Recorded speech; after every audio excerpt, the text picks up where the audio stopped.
చూపుతోనే మనసులోని మాట చెప్పే అతనికన్నా గొప్ప సైకాలజిస్ట్ ఎవరు? వేణుగానంతోనే గోవుల్ని గోపికల్ని కట్టిపడేసే అతన్ని మించిన మ్యూజిషియన్ ఎవరు?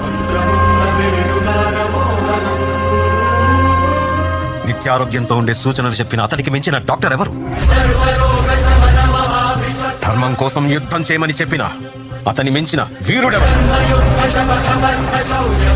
కరువు కష్టం తెలియకుండా చూసుకున్న అతన్ని మించిన రాజెవరు? హోమయాగాలతో వర్షం తెప్పించిన అతనికన్నా ప్రకృతిని అర్థం చేసుకున్న క్లైమటాలజిస్ట్ ఎవరు? అన్కంట్రోలబుల్ ఆర్పిఎం తో తిరిగే సుదర్శన చక్రాన్ని